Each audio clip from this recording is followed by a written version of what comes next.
Hello, 5th graders. My name's Mr. Rummel. We're doing lesson 19 today, 119 today. The objective is divide by a decimal number, and lesson 119 starts right now. A cute bunch of music there. If any one of you wants to edit that, feel free. Alright, so we're going to divide by a decimal number. The new concept is found on page 779 in your books. It says, the two problems below are different and in an important way. And they show 12 tenths divided by 3, and then they show 0 and 12 tenths divided by 3 tenths. Understanding that this decimal affects this problem in a major way.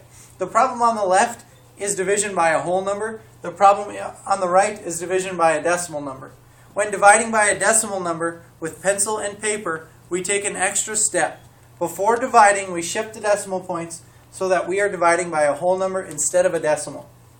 It's a lot simpler to divide by whole numbers. So to start, it won't affect the value of your number if you shift the decimal points in both numbers to the right.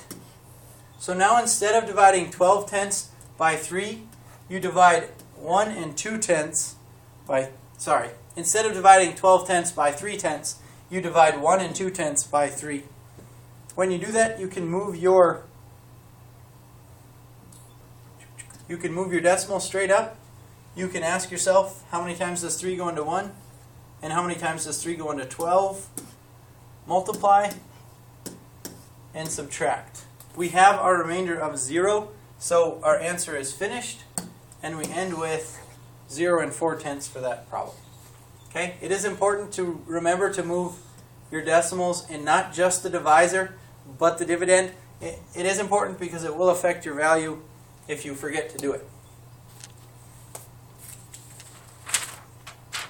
Okay, let's look at an example.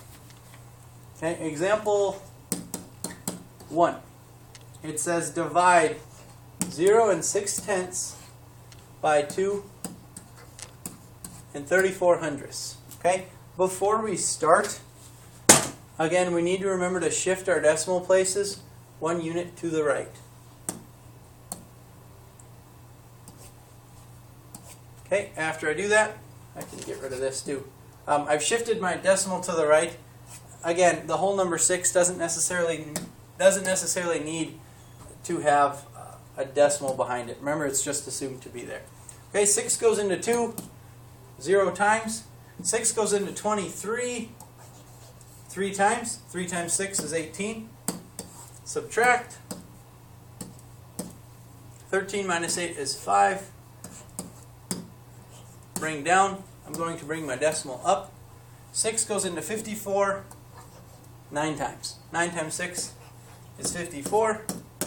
We have no remainder, so we are finished with our problem. Our answer for example 1 is 3 and 9 tenths. 3 and 9 tenths. They have been double checking your work. If you do double check your work and take 3 and 9 tenths times 6, our answer should equal 23 and 4 tenths. 6 times 9 is 54. 6 times 3 is 18 plus 5 is 23. Okay, I have one decimal, so I take my decimal, move it one place from the right, and I get an answer of 23 and 4 tenths, which is the same as the dividend there. Okay, example 2, we're going to do a practice problem. Example 2, let's look at 42 hundredths divided by 3 tenths.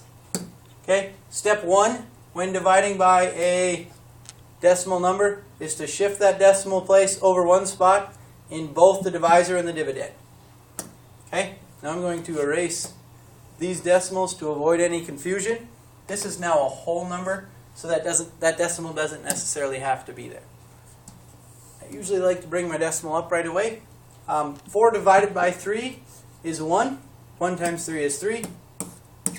Our remainder is 1. Bring my 2 down. 3 goes into 12 4 times. 4 times 3 is 12. I have no remainder. So my answer for example 2 is 1 4/10. Okay, let's do another example. Okay, example 3. 2 28/100 divided by 1 2/10. Okay, feel free to try this on your own. Pause the video, do it by yourself if you'd like to. If not, you can of course watch me do it too. Alright, so first step, shift both decimals 1 unit to the right. Get rid of my old decimals. Okay, and again, this is now a whole number, so I'm going to get rid of this one too. Now, how many times does 12 go into 2? It doesn't. How many times does 12 go into 22? 1 time. 1. And notice how my remainder, it's 10. It's less than 12, so I know my answer was correct when multiplying by 1 and 12. I bring my 8 down. Okay, and I ask myself, how many times do I think 12 goes into 108? I know what 12 times 10 is. 12 times 10 is 120. So I'm just going to start with one less than that, and maybe even write it off to the side, just to make sure that it's right and that I'm not messing up all this stuff over here. 9 times 2 is 18. 9 times 1 is 9 plus 1 is 10. My answer is 108. So I know that 9 times 12 is 108, and I will have no remainder.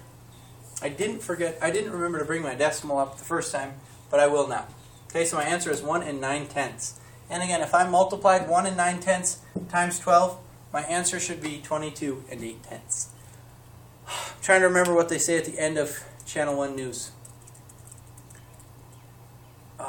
Make today great. Something like that. We'll see you again on Monday.